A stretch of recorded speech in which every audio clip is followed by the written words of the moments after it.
রোনার মা, এদিকে এসো। আমি আমি ঘটকের সাথে কথা বলে আসলাম। তিনি আজ আমাদের বাড়িতে আসবে মেয়েদের বিয়ে নিয়ে কথা বলতে।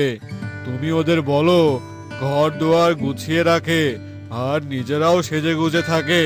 ঠিক আছে, তুমি কোনো চিন্তা করো না, আমি এক্ষুনি মেয়েদেরকে বলছি।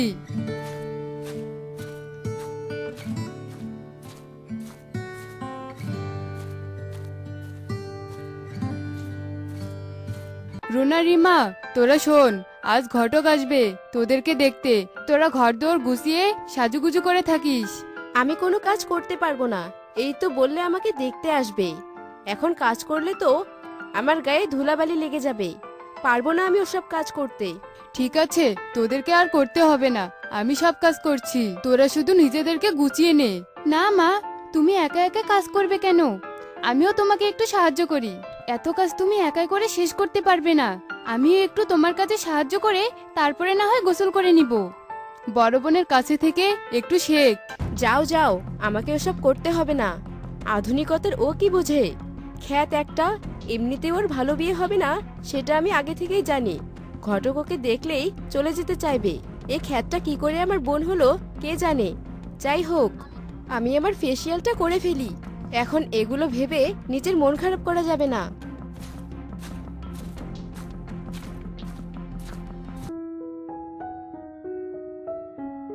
অনেক কাজ করেছিস মা, এবার গিয়ে গোসল করে নে, বাকিটুকু আমি করতে পারবো। ঠিক আছে মা, এক্ষুনি যাচ্ছি আমি।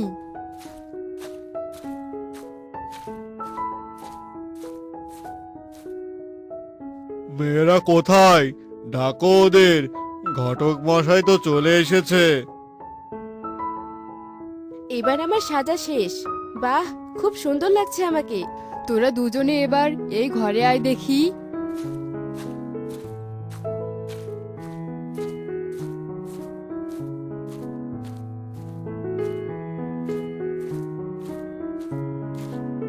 এই তো, এই দুটো হলো আমার মেয়ে। ও বড় মেয়ে রুনা, আর ও ছোট মেয়ে রিমা। বাহ, আপনার মেয়ে তো বেশ সুন্দর। আমার কাছে একটা ভালো ছেলে আছে, পাশের গ্রামের জমিদারের ছেলে।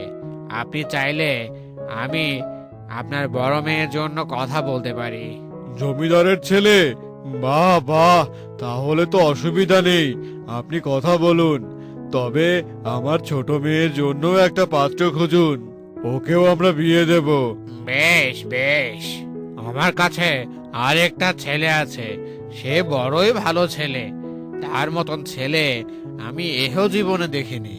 সে আমাদের গ্রামের শেষ মাথার মসজিদের ইমাম। তার বাবা মা কেউ নেই, মাদ্রাসায় পড়াশোনা শেষ করে এখন মসজিদের ইমাম হয়ে আছে। ছেলেটার আপন কেউ নেই, তাই তার বিয়ের দায়িত্বটা আমি নিয়েছি। তাহলে আপনি যেহেতু দুই মেয়েকেই বিয়ে দিতে চাচ্ছেন, তাহলে আপনার ছোট মেয়ের বিয়ের সম্বন্ধটা আমি তার সাথেই করব। সে তো বেশ ভালো, তাহলে আপনি তার সাথেও কথা বলুন। আমি তাহলে এখন আসি, দুই জায়গায় কাল কথা বলে তারপর আপনাকে জানাবো।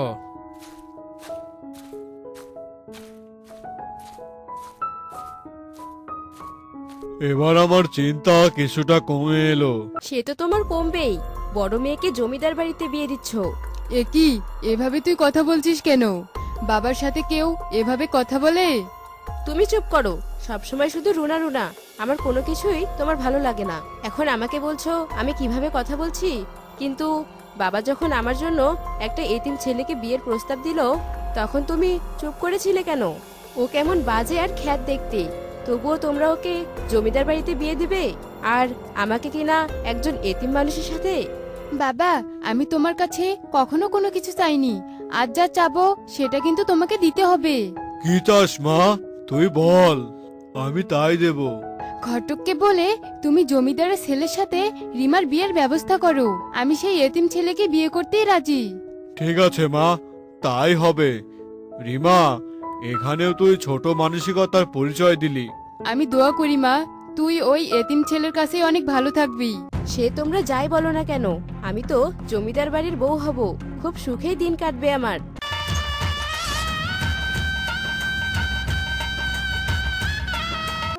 রুনা, আমার তো তেমন টাকা পয়সা নেই, তাই তোমার জন্য আমি কিছু কিনতে পারিনি। এই সামান্য উপহার তোমার জন্য। যখন থেকে আমি মসজিদে ইমামতি শুরু করি, তখন থেকেই আমি অল্প অল্প করে কিছু টাকা জমাচ্ছিলাম। তা দিয়েই তোমার জন্য এই সোনার চুড়িটা কিনে এনেছি। বাহ, এটা খুব সুন্দর, আমার খুব পছন্দ হয়েছে। রুনা, আমি তোমাকে কিছু বলতে চাই। বলুন, কি বলবেন? আমি এতিম মানুষ, আমার কেউ নেই। মসজিদের ইমামতি করি, সামান্য যা কিছু পাই তা দিয়েই কোনো মতে সংসার চালাই। আল্লাহ তাআলা রহমত করলে এই অল্প কিছু টাকা দিয়েই আমরা সুখে শান্তিতে থাকতে পারবো। আর তোমার কোনো সমস্যা হলে তুমি নিঃসংকোচে আমাকে জানাবে। আপনি ও নিয়ে কোনো চিন্তা করবেন না, আমার কোনো সমস্যা হবে না। সেই কখন থেকে বসে আছি একা একা, এখনো উনি এলেন না। আর একটু অপেক্ষা করি, আমার মতো এত সুন্দর একটা বউ পেয়েছে, সেই খুশিতেই হয়তো কিছু কিনতে গেছে। অনেকটা সময় তো পার হয়ে গেল, কিন্তু এখনো আসছে না কেন? এভাবে আমি একা একা আর কত সময় বসে থাকবো? একবার বাইরে গিয়ে কারোর সঙ্গে কথা বলে দেখি।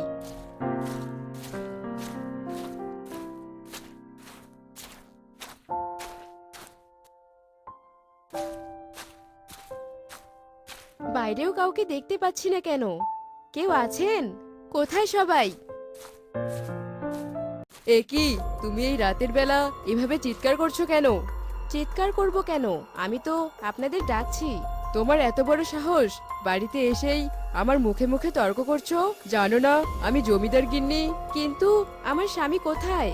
সে এখনো ঘরে আসেনি, আমি তাকেই খুঁজছি। ভুলে যেও না, তুমি একজন জমিদারের ছেলের বউ। তাই সে কোথায় সেই হিসাব তোমাকে কেউ দেবে না। তার যখন ইচ্ছে সে আসবে, যখন ইচ্ছে যাবে। এসব নিয়ে কোনো প্রশ্ন করা যাবে না তোমাকে। আমি তার বিয়ে করাবো, সে আমাকে রেখে এভাবে থাকতে পারে না। শোনো মেয়ে, জমিদার এবং তার ছেলে মেয়ে সবই করতে পারে, আর তোমার মতন একটা সামান্য মেয়ের সাথে আমরা এইসব নিয়ে কথা বলতে পারবো না। আমার ছেলের সাথে তোমাকে বিয়ে দিয়েছি বলে নিজেকে মহারানী ভেবো না। এই এই গিন্নি, চলো তো এখান থেকে। এই ছোট লোক মেয়ের সাথে কথা বলে সময় নষ্ট করতে পারবো না।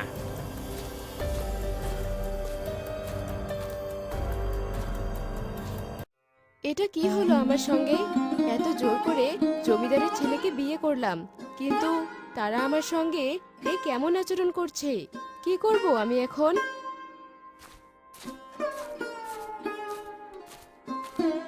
এই যে নবাবের মেয়ে, এখানে বসে কি করছো? যাও, ঘরের সব কাজ করে নাও। আজ থেকে বাড়িতে কোনো কাজের মেয়ে আসবে না, সব কাজ তোমাকেই করতে হবে। ওই তো আমার স্বামী চলে এসেছে। তুমি কাল থেকে কোথায় ছিলে? দেখো, তোমার মা আমাকে দিয়ে সব কাজ করাতে চাইছে, তুমি ওনাকে কিছু বলো। মা, ও কি বলছে এসব? তুমি ওকে বুঝিয়ে বলনি সবকিছু? উনি কি বুঝিয়ে বলবে আমাকে? আর তোমরা আমার সাথে এমন করছো কেন? শোনো, তোমাদের মতো পরিবারে আমরা আমাদের ছেলে বিয়ে করাই এজন্য যেন কেউ আমাদের দিকে আঙুল তুলতে না পারে। তুমি যদি ভেবে থাকো এ বাড়িতে জমিদার গিন্নি হয়ে থাকবে, সেটা ভুল। যাও, গিয়ে নিজের কাজ শুরু করে দাও।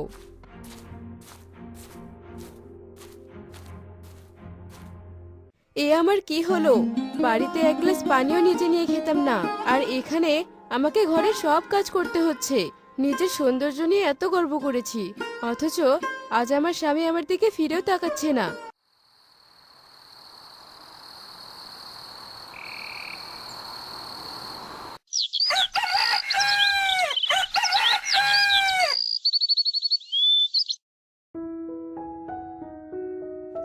ঘুম থেকে উঠতে মনে হচ্ছে অনেক দেরি হয়ে গেল। আর ও গেল কোথায়? ওকেও তো দেখতে পাচ্ছি না। প্রথম দিনেই এমন দেরি হয়ে গেল, কি যে করি এবার। কিছু করতে হবে না তোমাকে, আমি খাবার তৈরি করেছি। তুমি উঠে ফ্রেশ হয়ে খেয়ে নাও। এ কি, তুমি আবার এসব করতে গেলে কেন? আমাকে তো ডাকতে পারতে। আমার অভ্যেস আছে, তোমাকে এসব নিয়ে চিন্তা করতে হবে না। তুমি উঠে এখন খেয়ে নাও। মেয়ে দুটোর বিয়ে হয়ে সেই যে চলে গেল, ওদের না দেখে আমি আর থাকতে পারছি না। তুমি আজকেই ওদের আসার জন্য খবর পাঠাও। ঠিক বলেছ তুমি, আমিও তাই ভাবছিলাম। মেয়ে দুটো কেমন আছে কে জানে, আমি আজই ওদের খবর দিয়ে দিচ্ছি। তুমি রান্নার আয়োজন করো। আমার বাবা খবর পাঠিয়েছেন আমাদের যেতে। তুমি যাবে না আমার সাথে? আমাকে কি তোমার ভিখারি মনে হয় যে আমি তোমার সাথে যাব তোমার বাপের বাড়ি? তুমি যাও। তোমার কি কোনো আক্কেল জ্ঞান নেই নাকি? আমরা যেভাবে খাই, যেভাবে থাকি, তোমার বাবা এগুলো জীবনে চোখেও দেখেননি। তাহলে কি করে ওখানে গিয়ে আমার ছেলে থাকবে? তুমি একাই যাও। এই ঘরে যে ফলগুলো রাখা আছে সেগুলোই নিয়ে যাও। এমনিতেও তোমরা কখনো এই ফলগুলো চোখেও দেখোনি, তাই আর অন্য কিছু কেনার প্রয়োজন নেই। এগুলোই নিয়ে যাও। আর শোনো, কালকেই কিন্তু চলে আসবে, এসে ঘরের সব কাজ করবে। বাবা অভি, তুই নাকি তোর বন্ধুদের সাথে কোথায় ঘুরতে যাবি? যাওয়ার আগে তোর বাবার সঙ্গে দেখা করে যাস। তোর বাবা তোকে কিছু টাকা দেবে বলেছে।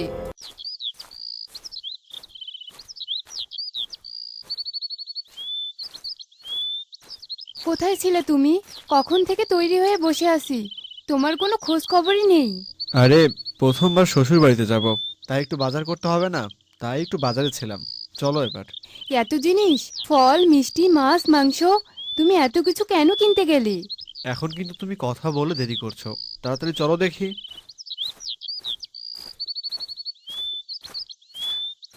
ওই তো আমার মেয়েরা চলে এসেছে। এ কি রিমা, জামাই কোথায়? আসলে ও জমিদারের ছেলে, বোঝই তো কত কাজে ব্যস্ত থাকে। আজ আবার শহরে একটু গুরুত্বপূর্ণ কাজে গেছে, তাই আসতে পারেনি। আরেকদিন আসবে। এই নাও, এই ফলগুলো রাখো।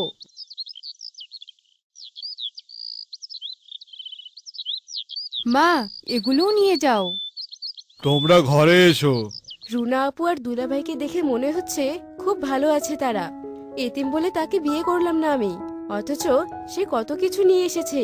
আর আমার স্বামী তো আমার সাথেই এলো না। যাক, এসব ওদের বুঝতে দেয়া যাবে না। এই যে রিমা, কি ভাবছিস? এই দেখ, তোর দুলাভাই বিয়ের দিন আমাকে কি উপহার দিয়েছে। এই সামান্য চুড়ি দিয়েছে, সেটাই আমাকে দেখাচ্ছ? আর আমাকে তো কত কিছু দিয়েছে, কিন্তু পরে আসিনি। যদি অত দামি দামি গহনাগুলো হারিয়ে যায়? এবার তোদের গল্প শেষ করে খেতে আয়। এবার আমাকে যেতে হবে। আমাদেরকেও যেতে হবে। জানেনই তো, আমি মসজিদের ইমাম, ওদিকে সব পড়ে আছে। ঠিক আছে, তোমরা আবার এসো। মা, বাবা, তোমরা আমাদের বাড়ি যেও। ঠিক আছে মা, যাবো। আমার বাড়িতেও একবার যেও মা। কেমন বড় জমিদারের বাড়িতে থাকি সেটা একবার দেখে এসো। ঠিক আছে, আমি আর তোর মা যাব।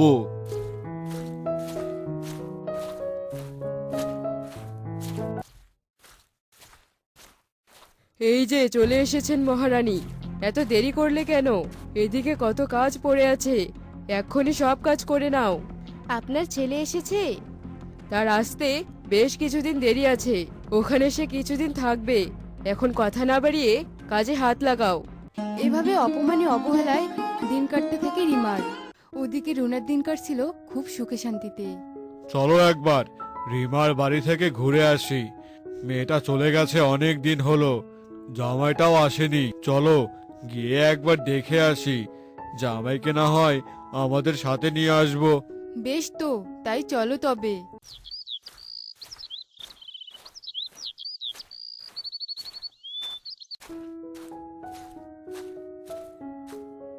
আপনারা, আপনাদেরকে এই বাড়িতে কে আসতে বললো? আসলে বাবা, কেউ বলেনি, তোমাদেরকে দেখতে এসেছি। আর বিয়ের পর একবারও তুমি আমাদের বাড়ি যাওনি, তাই তোমাকে নিতে এসেছি। সব বুঝেছি, আমাদের ছেলেকে ভোলানোর কায়দা খুঁজছেন। বড়লোক দেখে এরা নিজেদের মেয়ের বিয়ে দেয় স্বার্থের জন্য। আপনারা এসব কি বলছেন? মা, বাবা, তোমরা আমাকে এখান থেকে নিয়ে চলো। এখানে তোমাদের অপমান আমি আর দেখতে পাচ্ছি না। পরে তোমাদের সব বলবো। হ্যাঁ যাও, কিন্তু এই বাড়িতে আর ফিরে এসো না। মা, চলো রুনা আপুর বাড়িতে যাই, তারপর আমরা বাড়িতে যাব।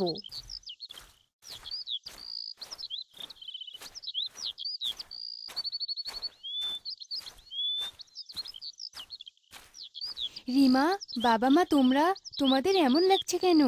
এসো এসো, ঘরে এসে বসো। আপু, তুই আমাকে ক্ষমা করে দিস। আমি তোকে অনেক অপমান করেছি। লোভে পড়ে আমি ওই জমিদারের ছেলেকে বিয়ে করেছিলাম। কিন্তু বিয়ের পর একদিনও আমি সুখ পাইনি। কষ্ট পাস না বোন। কিন্তু আমি আর কোনোদিনও ওই বাড়িতে যাব না। আমি বাবা মার কাছেই থাকবো। তাই থাকবি, তুই আমাদের মেয়ে, সারা জীবন তুই আমাদের কাছেই থাকবি।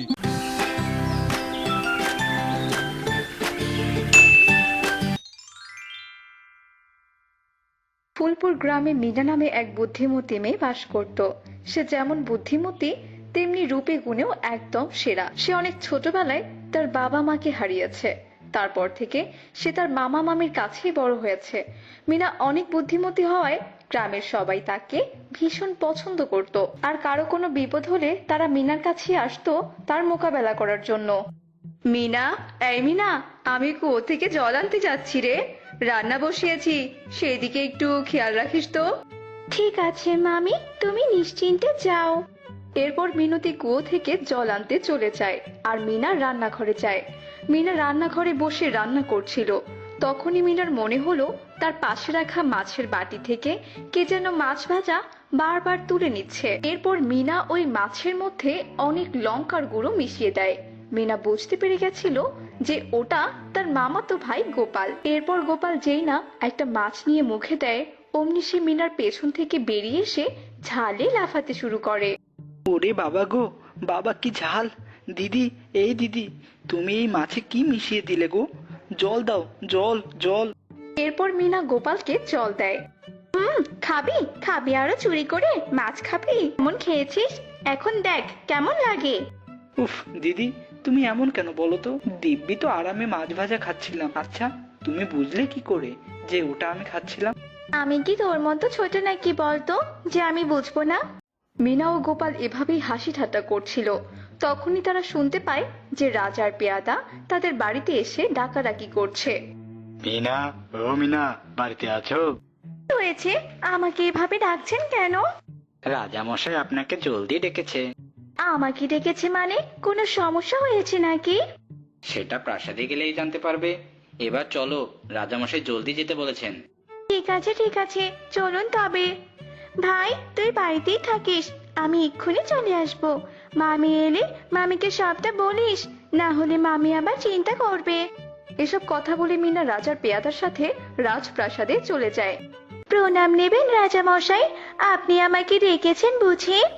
হ্যাঁ মিনা, আসলে একটা সমস্যায় পড়ে তোমাকে ডেকেছি। কাল রাতে আমার ঘোড়াশাল থেকে আমার সবচেয়ে প্রিয় আর দামি ঘোড়াটা হারিয়ে গেছে। দেখো না, তুমি যদি পারো তাহলে আমার বুদ্ধি দিয়ে আমার প্রিয় ঘোড়াটাকে ফিরিয়ে দাও। ও, কাল রাতে চুরি হয়েছে বুঝি? ঘোড়া চুরি করা? বাইরে থেকে তো কেউ এসে চুরি করতে পারবে না, কারণ গ্রাম থেকে বেরোতে গেলে সে ধরা পড়ে যাবে। নিশ্চয়ই এই গ্রামেরই কেউ এই কাজ করেছে।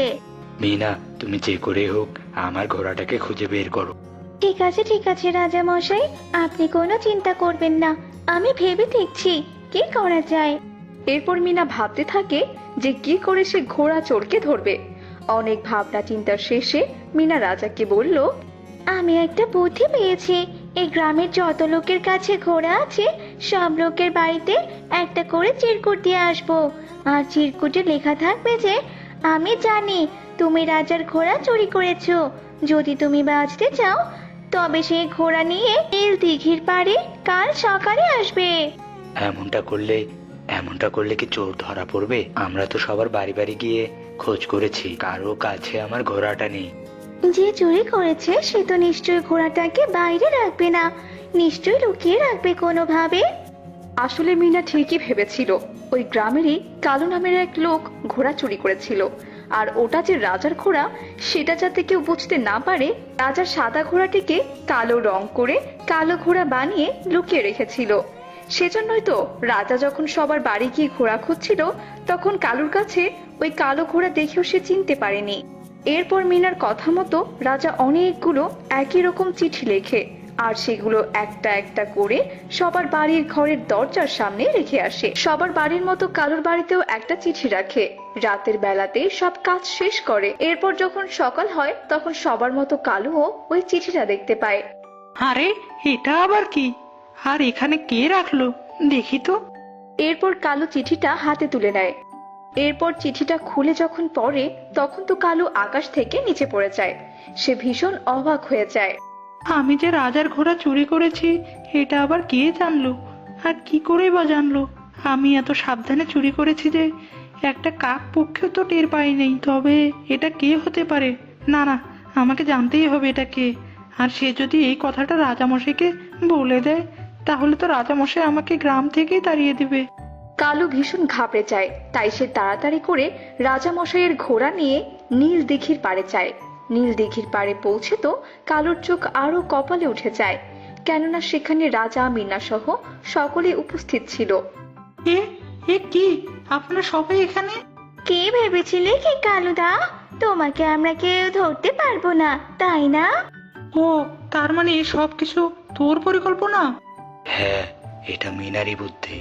তা না হলে তো তোকে আমি ধরতেই পারতাম না। তুই আগের বার আমার সাদা ঘোড়াকে কালো বানিয়ে আমার চোখে ধুলো দিয়েছিস, কিন্তু এবার কি করবি?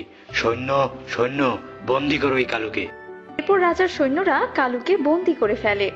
সত্যি তুই তোর বুদ্ধি দেখিয়ে সব সমস্যার সমাধান দিতে পারিস। আজ তোর বুদ্ধির জন্যই আমি আমার প্রিয় ঘোড়াটাকে ফিরে পেলাম। তোর বুদ্ধির যতই প্রশংসা করা হোক না কেন ততই কম হবে। এভাবে আপনি কেন বলছেন রাজা মশাই? সবাইকে সাহায্য করাই তো আমার কর্তব্য। তুই সত্যি একজন বুদ্ধিমতী কন্যা। আমি তোর উপর ভীষণ খুশি, তাই আমি তোকে কিছু উপহার দিতে চাই। এরপর রাজামশাই মিনাকে অনেক সোনা দানা উপহার দেন, আর মিনা সেগুলো নিয়ে বাড়ি ফিরে আসে।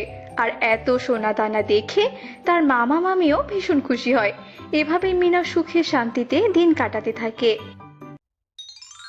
মায়াতলি গ্রামে এক পরিবাস করত। তার অনেক বয়স হয়েছিল। বয়সের ভারে সে ঠিক মতো চোখে দেখতে পারত না। সন্তান সন্ততি বলে বুড়ির তেমন কেউই ছিল না। তবে বুড়ির কয়েকটা মুরগি ছিল।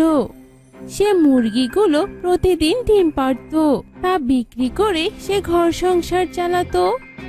একদিন এক চোরের নজর পড়ে সেই বুড়ির বাড়ির দিকে।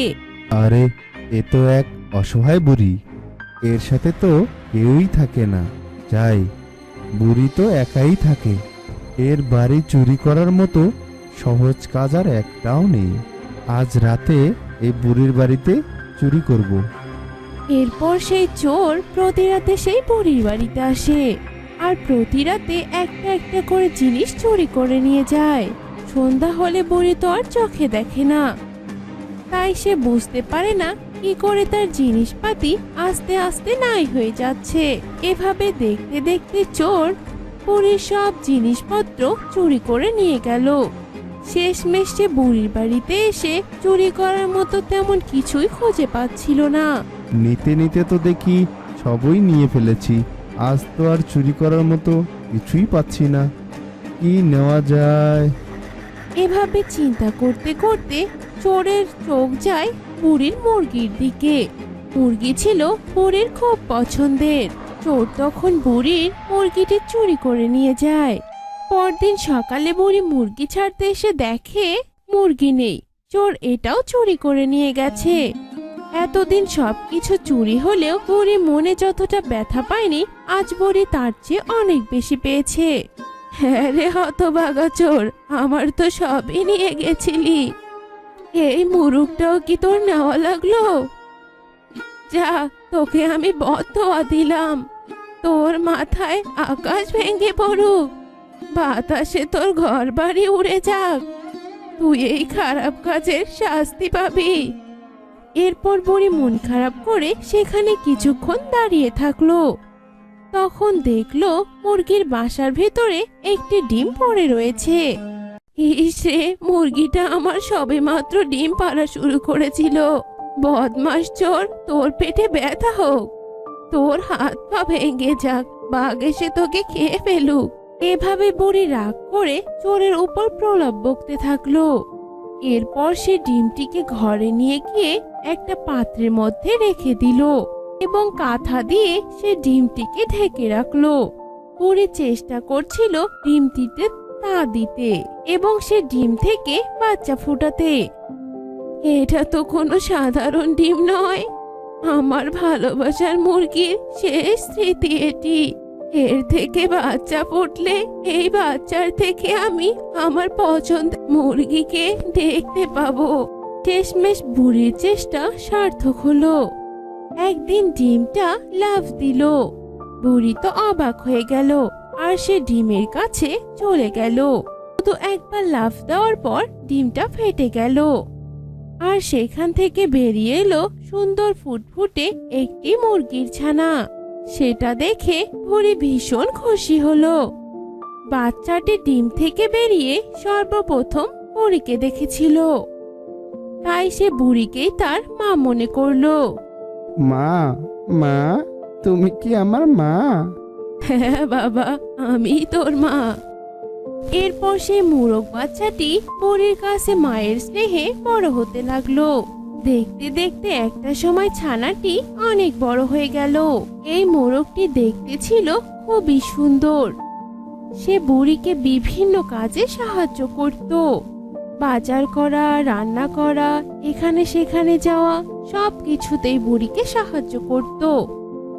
একদিন বুড়ি মোরগকে পুরনো সব ইতিহাস খুলে বলল। তার আসল মা কে ছিল, চোর কিভাবে তার মাকে ধরে নিয়ে গেছে, এসবই সে মোরগকে জানালো। বুড়ি যে তার আসল মা না, এ কথাটি মোরগ জেনে খুবই কষ্ট পেল, কিন্তু সে বুড়িকে তা বুঝতে দিল না। যাই হোক, এভাবেই দিন চলতে লাগলো। কিছুদিন পরের ঘটনা, আবারও একদিন চোখ পড়ল চোরের বুড়ির বাড়ির দিকে। সে মোরগটিকে দেখতে পেল। আরে, এটা তো বুড়ির বাড়ির মোরগ। স্বাস্থ্য দেখেছি বেশ ভালোই হয়েছে। আজ রাতে এটাকে চুরি করে নিয়ে যাব। যে যাই বলুক, বুড়ির বাড়ির চুরি করার মজাই আলাদা। এরপর রাতের বেলা চোর চুরি করতে এলো বুড়ির বাড়িতে। মোরগটি বুড়ির সাথে বুড়ির ঘরে ঘুমাতো। চোর চুপি চুপি দরজা খুলে বুড়ির ঘরে ঢুকলো। আর যেই না সে মোরগটাকে ধরতে গেল, অমনি মোরগটার ঘুম ভেঙে গেল। মোরগ দেখলো চোর এসেছে তা চুরি করতে, তাই সে ঠোঁট দিয়ে চোরের একটা চোখে ঠোকর দিল। সাথে সাথে চোর অন্ধ হয়ে গেল। সে এক চোখ দিয়ে কিছুই দেখতে পারছিল না। তখন সে সেখান থেকে পালাতে ধরলো, কিন্তু মোরগ কি তাকে ছাড়ে? মোরগ উড়ে গিয়ে ধাক্কা মেরে তাকে মাটিতে ফেলে দিল। তারপর সে অনবরত তাকে ঠোকর দিতে লাগলো। সে প্রচুর চিৎকার চেঁচামেচি শুরু করলো। ও বাবা রে, ও মা রে, বাঁচাও, বাঁচাও আমাকে। কেউ কি আছো? আমাকে বাঁচাও, নইলে যে আমাকে মেরে ফেলবে। চোরের এই চিৎকার চেঁচামেচি শুনে অনেক লোক সেখানে উপস্থিত হলো। এই চোর, অসহায় এই বুড়ির বাড়ি চুরি করতে তোর লজ্জা করলো না? এর আগেও তো বুড়ির বাড়ি চুরি হয়েছিল, তাহলে সেটা তো মনে হয় তুই করেছিলি, তাই না? ঠিক করে বল, না হলে কিন্তু তোর পা ভেঙে দেব। চোর তখন অস্বীকার করতে যাচ্ছিল। সে মিথ্যা কথা বলতে চাচ্ছিল, কিন্তু মোরগের দিকে তাকিয়ে তার আর সাহস হচ্ছিল না। অকপটে সে সব সত্য কথা স্বীকার করলো। হ্যাঁ, আমি বুড়ির বাড়ি চুরি করেছিলাম। আমি খারাপ কাজ করেছিলাম, আমাকে মাফ করে দাও। আমি বুড়ির সবকিছু ফেরত দিয়ে যাব। বুড়িমা, বুড়িমা, আমাকে ক্ষমা করে দিন। সবকিছু ফেরত দেবে এই শর্তে তারা সবাই তাকে মাফ করে দিল। বুড়িও খুব খুশি হলো। সে এই ভেবে মাফ করে দিল যে তার সবকিছু ফেরত দিলে সে তার মুরগিটিকেও ফেরত পাবে। আর মোরগও খুব খুশি হলো এই ভেবে যে সে তার মাকে ফিরে পাবে। পরদিন চোর একে একে সবকিছু ফেরত দিল, কিন্তু চুরি করে নিয়ে যাওয়া সেই মুরগিটা ফেরত দিল না। সবই তো ফেরত দিলি, কিন্তু আমার প্রিয় মুরগিটা কোথায়? সেটা ফেরত দিবি না? আমি তো সেটা বাজারে বিক্রি করে দিয়েছি, তাই তো তোমাকে সেটা আর ফেরত দিতে পারছি না। আমি তোমার কাছে ক্ষমা চাইছি। এদিকে মুরগি ফেরত না পাওয়াতে বুড়ি মন মারা হয়ে রইল। মোরগের দিকে তাকিয়ে সে বলল, তোর মাকে ফেরত আনতে পারলাম না রে বাবা। এ কথা শুনে মোরগ বলল, আমার মায়ের দরকার নেই, আমি ছোটবেলা থেকেই তোমার কাছে বড় হয়েছি, তুমি তো আমার মা, তুমি আমার বাবা। আয় বাবা, আমার বুকে আয়। তুই হলি বুড়ি মায়ের মোরগ ছেলে। এরপর থেকে কোনো চোরই বুড়ির বাড়ির দিকে আসার সাহস পেত না। সবাই জেনে গিয়েছিল এ বুড়ির মোরগ ছেলে আছে। বুড়ির কোনো ক্ষতি করতে গেলেই মোরগ ছেলে তাকে শাস্তি দিবে। তখন কোনো দুষ্ট লোকে সেদিকে আর পা বাড়াতো না। বুড়ি আর মোরগ খুব সুখে শান্তিতে দিন কাটাতে লাগলো। তো বন্ধুরা, আজকে আমাদের গল্পটি তোমাদের কাছে কেমন লেগেছে তা কমেন্টে জানাতে ভুলো না কিন্তু।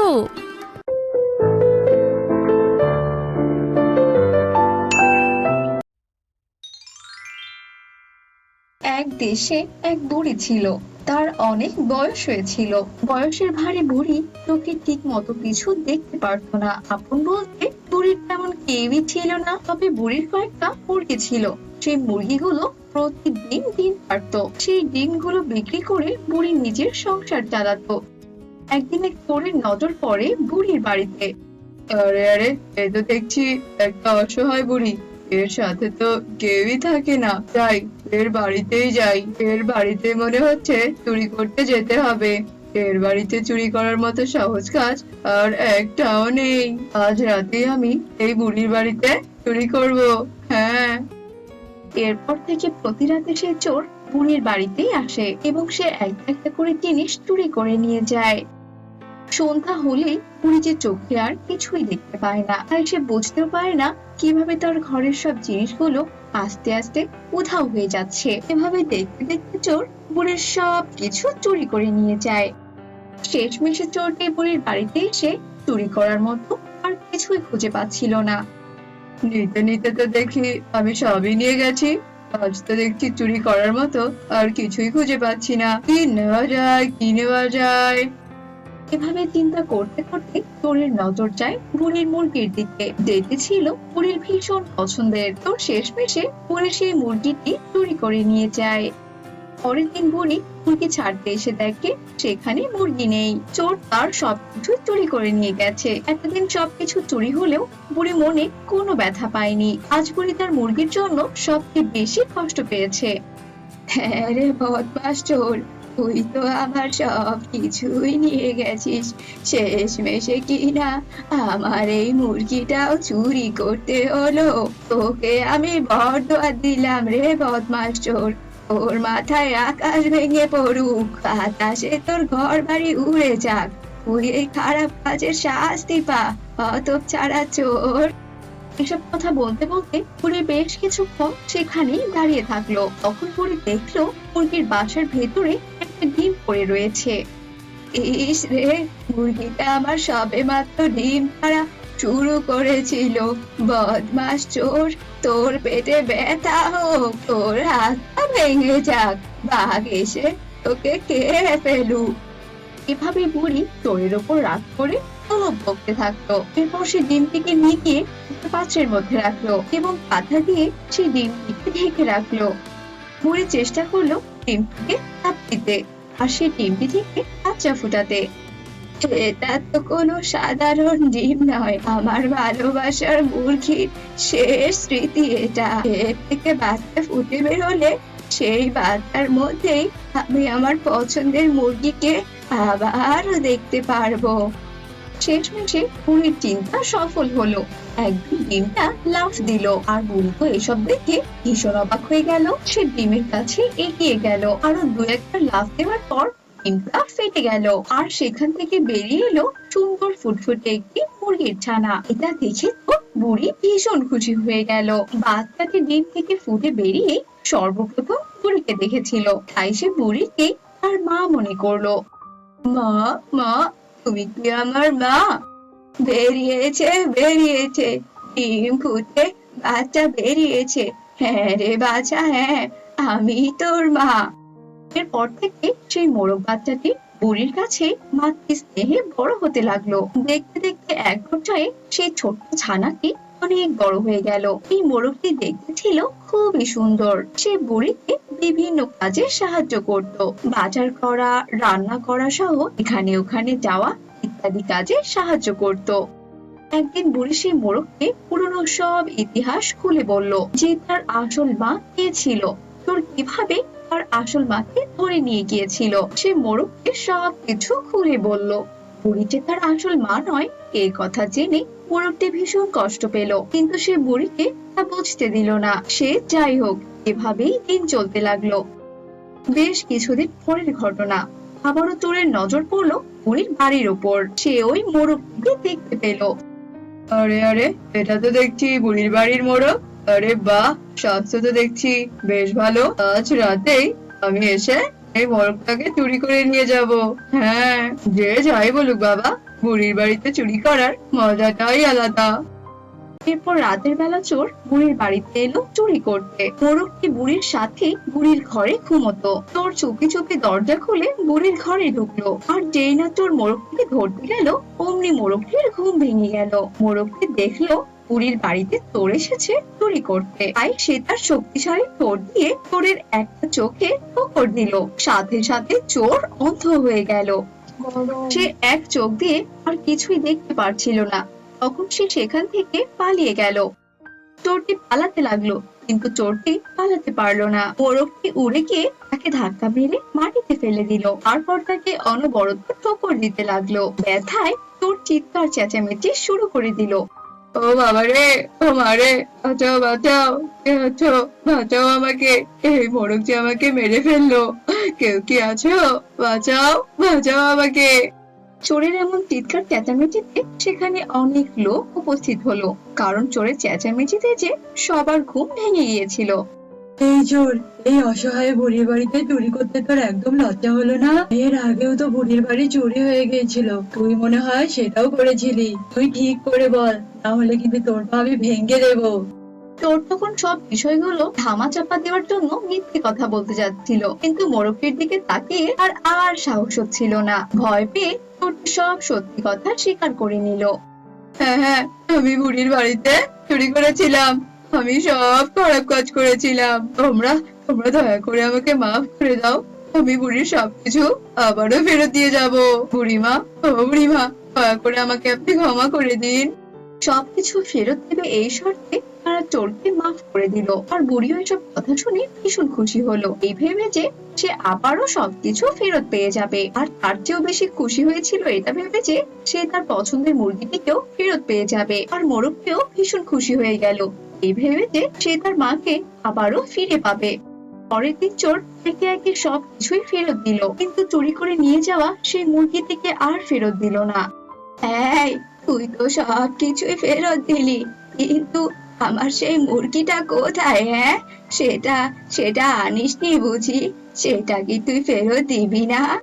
আসলে আমি তো ওই মুরগিটা বাজারে নিয়ে গিয়ে বিক্রি করে দিয়েছিলাম, তাই তো তোমাকে ওই মুরগিটা আর ফেরত দিতে পারছি না।